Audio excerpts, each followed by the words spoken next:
Well, welcome. This is our podcast for the book by Springer Nature Press titled Intercultural Competence Through Virtual Exchange as a Tool in Achieving the Sustainable Development Goals. My name is Dr. Kelly Tzoumis, and I am an Emerita Professor with DePaul University in Chicago and one of the co-editors. And I have my partner co-editor here, Dr. Elena Douvlou. If you could please introduce your title and university. Thank you, Kelly. My name is Dr. Elena Douvlou, and I'm the Associate Dean at the School of Architecture at Metropolitan College in Greece. Well, we're really excited and happy as this is our first podcast in the series for the book. You're going to hear a variety of very interesting cases, as well as some real innovative pedagogy from about over 65% of the contributing authors coming from the Global South and spread across 5 continents. So we have a great scope and very interesting, innovative pedagogies that we're going to share with you today from very senior experts who have been doing virtual exchange for many, many years. So I want to just say a little bit about the precursor to our SDGs. I think most of the people listening in the audience know about SDGs from the United Nations, but there was a precursor, the Millennium Development Goals. And they were established with the support of the United Nations in the year 2000. And these were really important goals because they really focused all of the countries who signed on to dealing with collective problems. And these were social problems as well as maybe scientific problems. So they dealt with a variety of issues. But at the end, while there was definitely some success with the Millennium Development Goals, we started to see where we needed to improve them. And so the United Nations then issued a new set of goals, and this is where we get our SDGs. And they formally adopted the new set of goals called the 2030 Agenda for Sustainable Development. And they adopted those in September 2015. Now, these are much more detailed and they're more interconnecting. So they saw where the Millennium Goals really were a little bit fragmented and didn't integrate across social issues. These new SDGs have 17 goals and 169 targets. So they're wide ranging and they really look at tremendous overlap between social and environmental types of issues. So Elena, why don't you tell us the goals of the book? Well, the book's goals or objectives are twofold in reality. The first one is to emphasize the necessity of equipping our learners with intercultural skills and competencies critical for addressing global issues and fostering cooperation, which is a precursor to achieving the SDGs. And the second objective is that it provides examples as field cases from around the world, showcasing diverse learning approaches to cultural and global issues related to the SDGs through the pedagogy that we explore and discuss of virtual exchange. Therefore, the book is really about investigating how virtual exchange can serve as a strategic tool for educators, for policymakers, and the global community, providing a framework for achieving the SDGs. I would also like to add that the SDGs cannot achieve their targets without a generation of learners that are trained and educated on the interdisciplinary aspects and intercultural understanding for the future together. I think that, when we were working together on our different classes and our research, Elena, we both really came from the same premise where we knew we had to get a multidisciplinary group of students and also at different age levels in different types of professions that they would go out into the world in the workforce. And we wanted to get them exposed to different cultures, different experiences as far as things like their professions that they would do. We wanted to get technical students with our social science and humanities students, our law students, our architecture students. And so it was really enjoyable, I think, the time that many of us spent together in these classes working and then generating research. Wouldn't you Absolutely. agree? Absolutely, because providing to our students these intercultural experiences as a means, as a tool to build competencies in this area is vital before even starting to discuss the SDGs, or even before the SDGs can be fully realized as or in a collective manner. So it's very important for students to understand how they can develop a sense of every perspective that the SDGs encompass, and also to understand the interconnectedness of the world and appreciate these diverse perspectives that each one has for challenging issues that humanity has to face today for a more sustainable society. Yes, and the importance, I think, of accessibility, right? So many students can't interrupt their time to go on different types of experiences abroad. So the work life balance was well maintained. We also have a chapter that talks about students with disabilities being involved in virtual exchange, and a variety of students that perhaps also because of their curriculum, they can't step out of their curriculum to do a study abroad trip. But so I think this particular topic for this book is really important and very timely, because also virtual exchange provides a means for getting that intercultural experience without having a global footprint, without putting together any kind of impact to either country. Well, And let's talk about, go ahead. I was just going to say thank you for bringing up the the example of study abroad, because this is one of the many international collaborative tools and programs that they have existed for some time, along with others that perhaps it's important for our audience to introduce to them. Yes, why don't you read my mind as usual.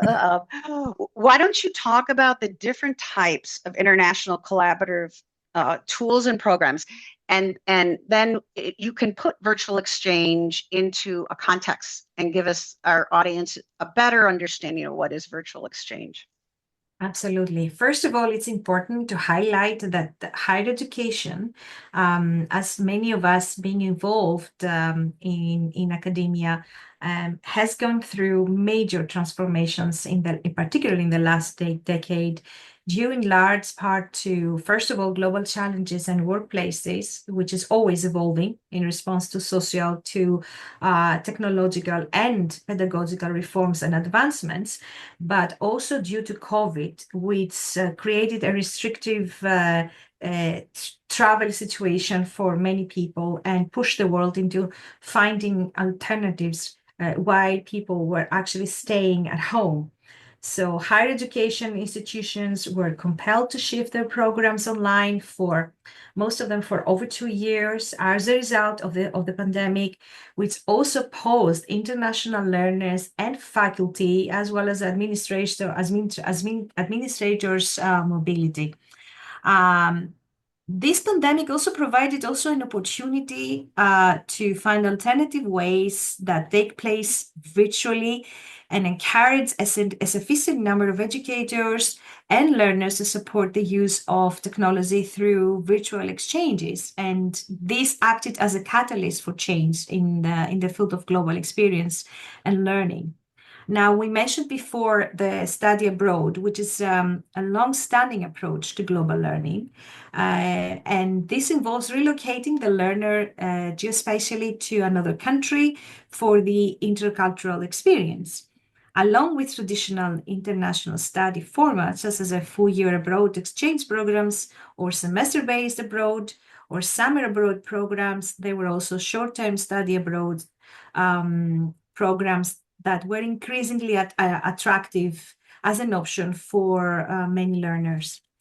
And of course, there is the Erasmus Plus program, which is the European Union's education, training, youth, and sport program, which, in addition to addressing socioeconomic shifts and the major challenges that Europe is and will confront until the end of the decade, the Erasmus Plus program is very crucial in advancing the European policy agenda for growth, for jobs, for equity, and for social inclusion.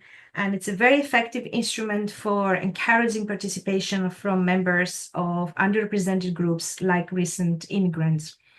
Another study abroad program is the very well-known Fulbright program, founded in 1946 with the goal of fostering more human, intellectual, and skill exchanges between the peoples of the United States and other nations.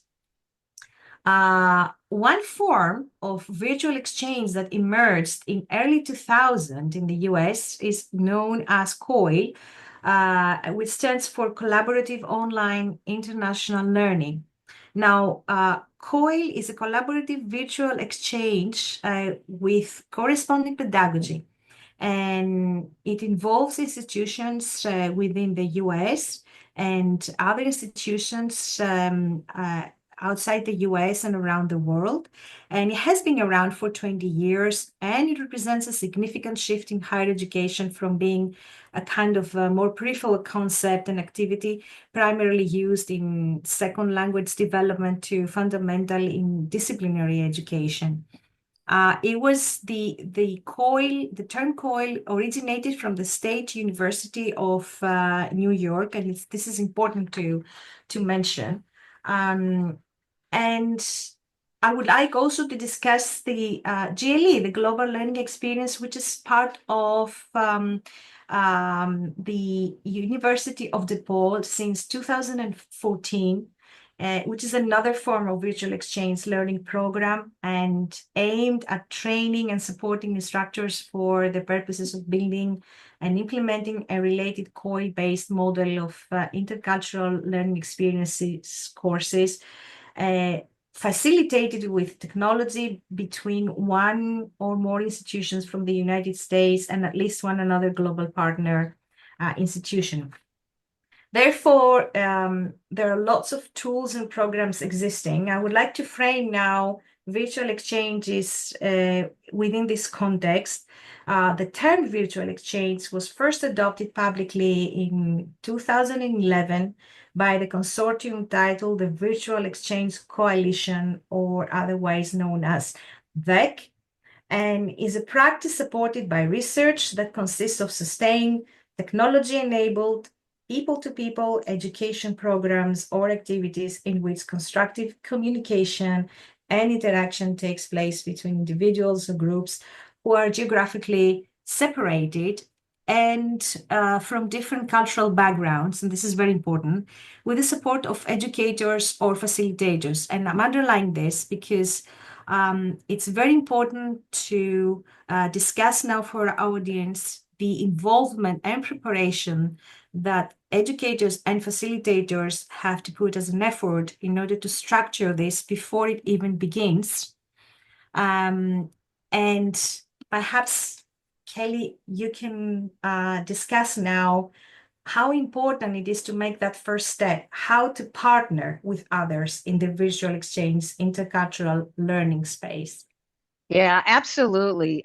We find that I've been working about 10 years in virtual exchange, and I have 10 partners actually from around the globe. And many of my colleagues are put off at trying to get a partner. And sometimes this initial first step actually is a barrier that has faculty not interested in continuing or trying to start a virtual exchange. And so I put together a matrix, and it's based on my experience and a little bit about the investment time and how to do it, because once you get over that kind of initial barrier of reaching out to someone, it's very easy, and there's different venues. For instance, one of the easiest venues that has the lowest investment of time is going back to, for instance, if you were a visiting scholar, a visiting instructor, a postdoc, a former Fulbright. So going back to your previous relationships that you have had in the past, going back and outreaching to those folks really is pretty easy. And it's easy to connect. They know you, you know them, and so that initial barrier is really reduced. Similarly, you can also reach out to people that you meet, for instance, at conferences or research presentations, or you might have been invited to a panel to speak. These are good sources. They're not perhaps as long of a duration for a relationship that you had someone from a previous position, but you will meet people, of course, at conferences and meetings. And this is about a medium investment. So you go back to those folks and describe what it would be like and invite them to work with you on a global learning experience using virtual exchange. Likewise, you could also ask people, colleagues that you know, for actual references. Or when you go to conferences, you can actually many times go into conference rooms or digital network connections that are set up, social networks, and talk with people. This is happening quite a bit now for many of the online conferences as well as the in-person. And so this takes a little bit more of an investment. So again, it's a medium level investment because again, you don't know these folks, but they are interacting with you in the same sort of interest, academic interests and profession. And finally, now this is one that I did with Elena. I call it the door knock email. And the reason I call it the door knock email is I actually researched a country, I researched a field, and I went online to look for someone that I wanted to work with or a university that I wanted to work with. And you send an email without knowing anyone. So this is high investment because you do have to send out quite a few of these emails and you don't know if anybody's going to respond. And so many times faculty really don't like doing this particular option because there's a rejection, I guess, perceived rejection. But I feel that that is actually a wonderful thing to have as a filter. So if somebody doesn't answer your invitation, that's a good thing because it's a self-selection process in that you have to have a partner that's fully engaged. And so if this person does not respond, then you could easily go on to the next person. Elena, you were the receiver of that door knock email. Talk about it from your end. Absolutely. It's interesting that it's the door knock email as an approach. As an approach to it has the high investment, but as you state, it also has the high likelihood to connect compared to the others.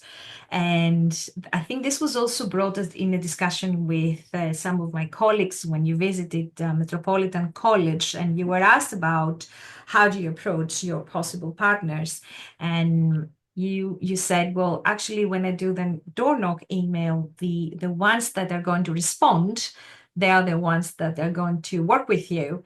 And I think it worked very well with us. We kicked off our collaboration by starting discussing about the possibility of collaboration through a virtual exchange program. I went through training through the GLE program at DePaul University. And I think I started understanding more about the virtues and the advantages of virtual exchange as a tool. Even within different disciplines, I teach architecture. We had groups of students that actually came from different cohorts and disciplines and at different levels. It was undergraduate and postgraduate studies.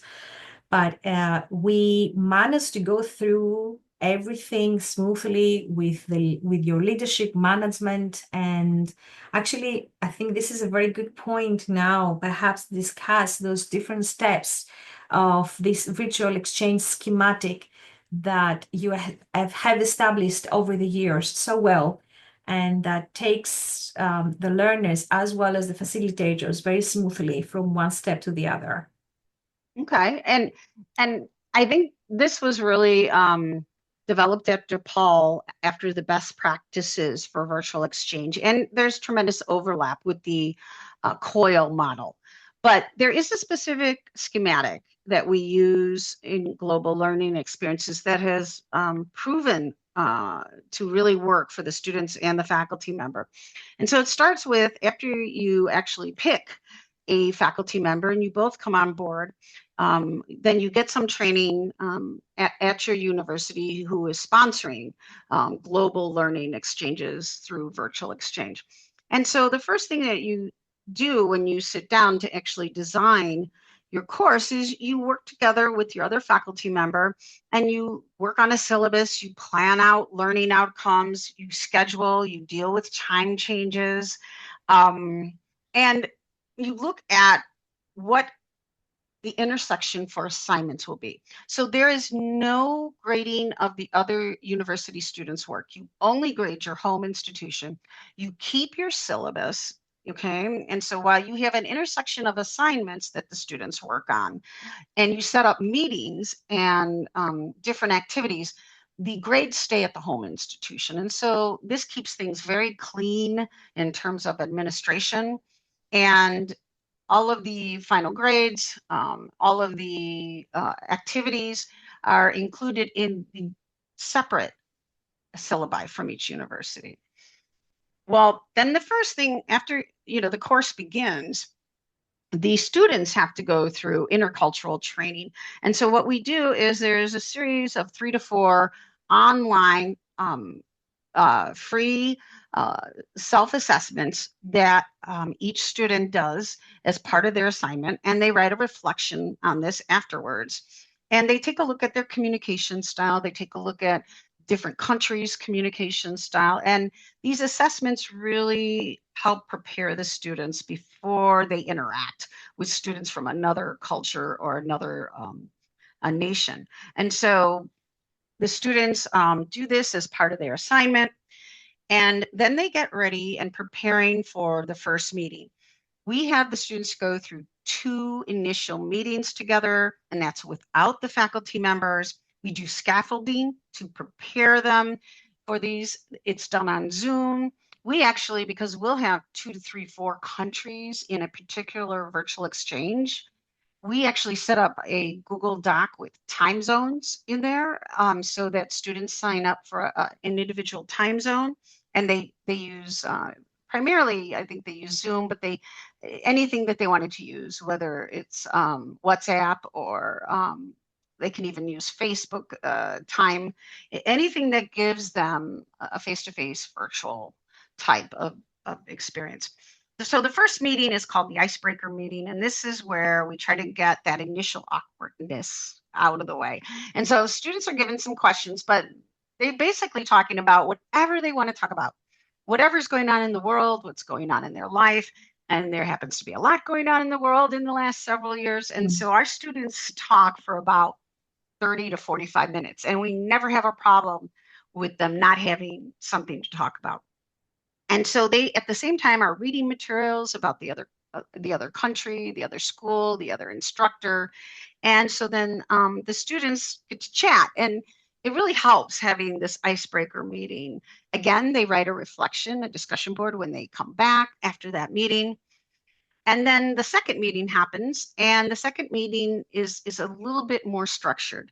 So the second meeting focuses on the new ecological paradigm, which is a 15-item survey, and you're going to hear much more about that in some of the upcoming cases in the book.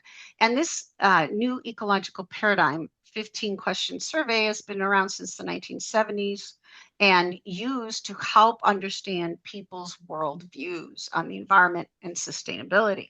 And so it's a really wonderful way, because these 15 questions are graphed inside of Caltrex, which is a software program that I can send anywhere, and they see bar charts. The students see bar charts of what their answers were, They see bar charts of what their home institution peers in the classroom are. And then they also see what the other students are in different nations that are participating in the virtual exchange. And so we put together some questions, and they have to write up a reflection comparing how they see the worldview regarding the environment and how others, both their peers at home and their peers abroad. Finally, now, after the students meet and discuss their outcomes on that new ecological paradigm survey, they move into an assignment. Now, by this time, they're getting very familiar with the other students that they're partnering with. Now, this is a variety of things, and that's the things that are chapters in the book are giving you different ideas on the pedagogy for this assignment. So you're going to, for instance, hear about group projects on food value chains. You're going to hear about working with refugees in Jordan. There's a variety of things, everything from game simulations using role playing to augmented virtual reality, a variety of pedagogies that can be employed here for the assignment. And then finally, we do a final reflection to kind of close out and give the student some time before that final reflection so that they have a little bit of metacognition and self-reflection of what did they learn from this particular intercultural interaction. And we try to build in those intercultural competencies through different skills.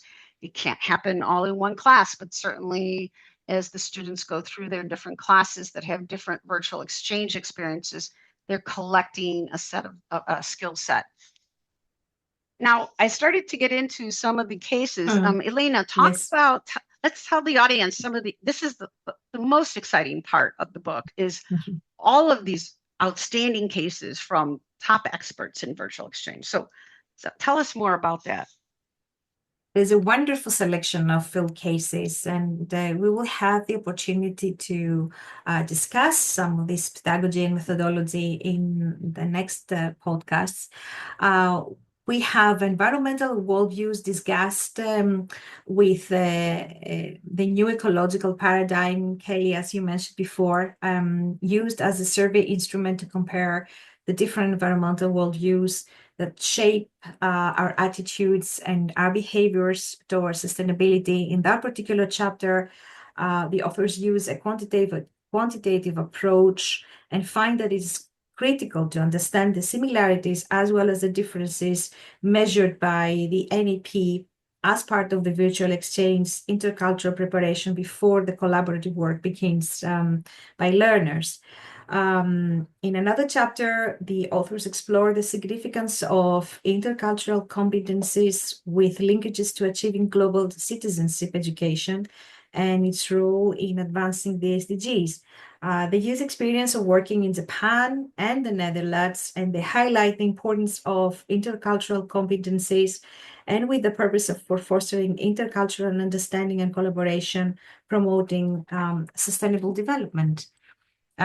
We have research that discusses how virtual exchange transforms refugees from poverty-stricken individuals to empowered learners, with a specific case study in Afghanistan, where the goal is to boost refugees' higher education enrollment rate to 15% by 2030. How to use project-based learning through virtual global teams is discussed in another chapter, which examines the critical role of the food value chain in advancing understanding and action on global sustainability issues.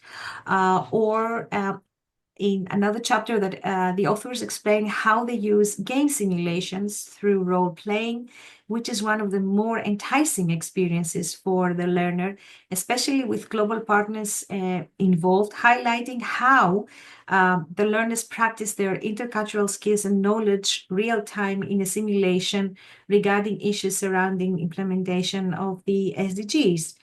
In another part of the book, a virtual exchange collaboration between the United States and India is discussed using a tool called FlipPlay, which was developed by the authors. And they highlight two case studies that focus on South Asian cooperation and Indo-Japan crisis diplomacy. And the simulation uses a variety of virtual and in-person interactions, blended pedagogical tools to facilitate empathy and common understanding. Games on sustainability have a critical role when played with learners from the discipline of engineering. So we have a chapter where we discuss role-playing games, which provide the necessary experience of working on global interdisciplinary projects, which are required skills in this particular disciplinary field, and how the virtual exchanges has a particular value and contribution in the intercultural learning for engineering schools. Another chapter discusses debates, which are used frequently as a pedagogy in law and policy learning spaces. The particular chapter reviews the debate on the use of nuclear energy that is taking place across the world. With learners from France and the United States, the authors discuss how virtual exchange can foster the use of debates as problem-based learning that relies on critical thinking. Virtual reality as an emerging, fast emerging tool in the learning scene is used as a goal to allow learners to transport to another country without travel. Using immersive virtual reality tools, we examine how learners get to travel through the use of technology to distant locations. And the particular case study provides some insightful directions in order to best implement virtual reality for intercultural competence and supporting the SDG agenda. In another chapter, we see the authors examining a partnership to assist with quality teacher formation to promote inclusive and equitable education for all people by using two faith-based organizations with partners in the United States and South Sudan. This particular virtual exchange prepares teachers to act as competent, conscientious, and passionate citizens, improving the standard of education and fostering inclusive and equitable education, creating opportunities regardless the gender of the people involved. We have geographical information systems as a powerful tool used for understanding the physical features of elements of the Sustainable Development Goals, which combined with the use of virtual exchange and game simulations on climate change, provides the learning experience that becomes very tangible for the learner. We have a full case study that examines using virtual exchange with a service learning component between universities in the United States and Nigeria on research related to fossil fuels. And in this particular research, authors show how virtual exchange can take place across several different disciplines like migration studies, public health, law, and environmental science. In another chapter, we discuss well-being and mental health issues for learners that have emerged as an issue in the post-secondary learning space in areas that they are crisis affected. The author uses a longitudinal ethnographic study of virtual exchange to analyze experiences on the psychological well-being and learning disposition of Venezuelan learners who are facing the complexities of structural violence. And he finds actually that virtual exchange provide a catalyst for learners to experience empathy, personal insights, and embracing of diversity. We have examples of how virtual exchange takes the form of providing access to quality education for language learning, which promotes gender equity by empowering women through online collaboration. And couldn't not discuss in this book the importance of digital neocolonialism that can underlie the virtual exchange, which instructors should understand and alleviate in the planning and implementation of their courses.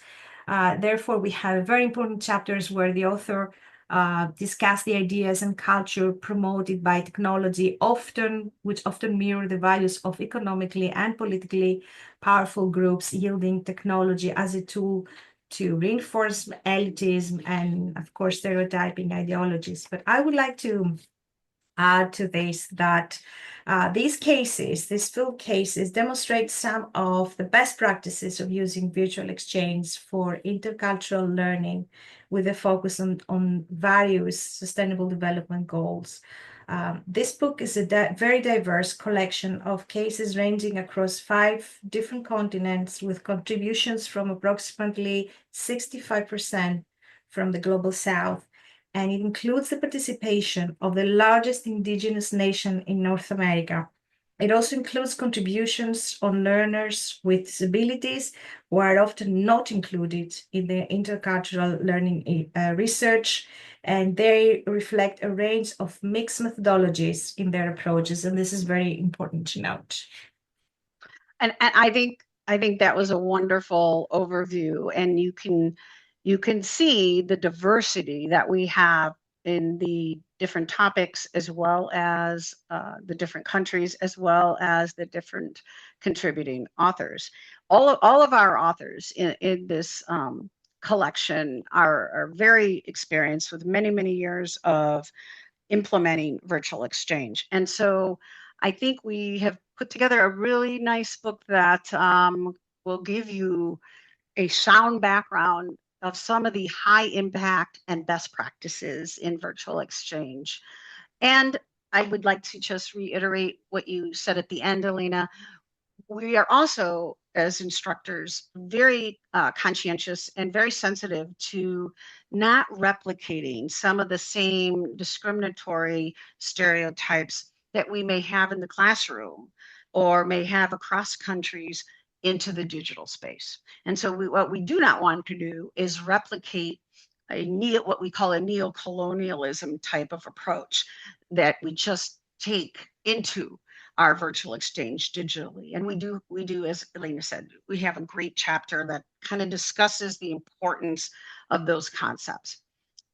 Well, Elena, it's been a wonderful time working with you on this book. You and I have been together quite a long time as teaching together. Yes. Yes, and many people in this book have visited each other. We've gotten grants. We go to each other's homes. We've published and gone to conferences together around the world, with the last one being the World Congress on Environmental Education in Abu Dhabi. So this is a group of people that really work well together and really have a huge display of expertise. Wouldn't you say, Elena? Absolutely. And I think the fact that we have worked closely together, not just as partners, collaborating, teaching, but also we have developed a long-standing friendship. This has also helped a lot in developing further our pedagogy and the structure with which we are using in our respective institutions to further research, to further collaborations, and to foster education in achieving the Sustainable Development Goals. And this is one of also the maybe secondary benefits after the learners, building the learners' intercultural competencies. The secondary benefits are the relationships that are throughout this book with all of the different co-authors and contributing partners. Everyone here in this book is pretty well connected to each other and has gone to conferences with each other and published. So it's really a nice kind of expression of what has been taking place for the last 10 years in global learning. Absolutely. Well, thank you, Elena. It's my wonderful partner. Thank you for this conversation, and we'll get on into the next chapters. Thank you, Kelly, for wonderful collaboration, for the wonderful opportunity provided to co-edit this book with you.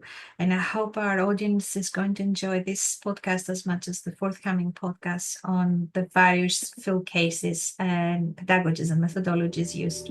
Thank you. Thank you.